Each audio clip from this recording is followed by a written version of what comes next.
واخده لامك اكل من ورايا ومش بتعرفيني. ما انا اول مره اعملها اصلا.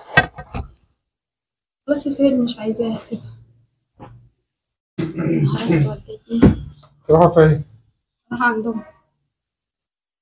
مفيش داتا رباط تقولوا انت رايحه فين وجايه منين ولا ايه؟ مش انا قلت لك امبارح وقلت لي ان شاء الله ربنا يسهل.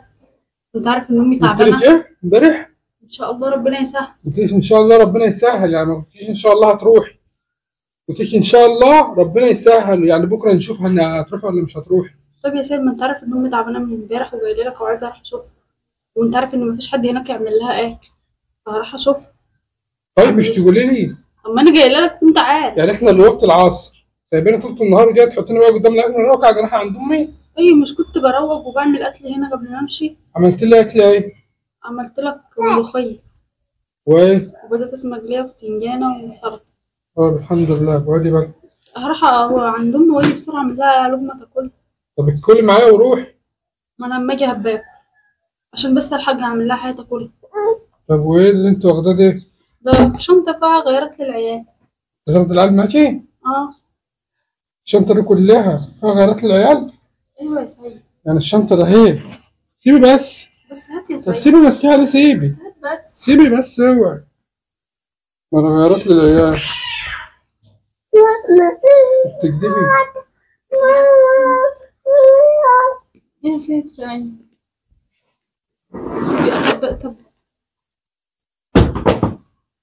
طب يا سيد. دي غيرت للعيال؟ دي غيرت للعيال؟ ها؟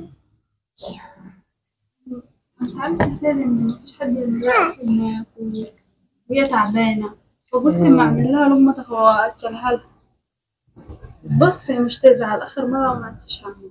ما عدتش هعملها عامله لنا تاني. ملوخيه وبطاطس محمره ومش عارفه ايه، وعامله لامك بتاع. ما انا قلت جايبه الفراخ دي من ايه؟ شارياه. جايبه لامك فرخه؟ ده انا واخده بجد منها ايه؟ نايم. كل دي ونايب؟ ده 170. يعني شغل يوم واخداه موديها لامك. يا سيد ما هي طب ما بتقوليش ليه ليه؟ ما اقول لك ايه طيب يا سيد ما هي تعبانه وانت عارف ان هي تعبانه يا عم خلاص اخر مره ما عادش هعملها تاني. خلاص بقى. بقول لك كلها وانا مش عايزاها.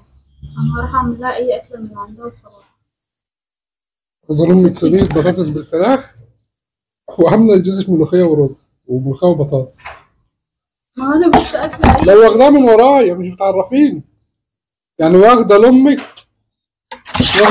اكل من ورايا ومش بتعرفيني. ما انا اول مره اعملها اصلا.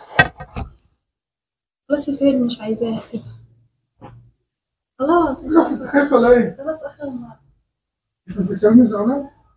ما انت باين عليك ان امك زعلانه. زعلان عشان ما عرفتنيش. ما انا بصراحه مكسوفه اقول لك ان انا عامله اكل لامي هنا مكسوفه تعملي ليه؟ ما انت عملت الاكل اهو، ما تقولي انا عملت اكل لامي وهوديه.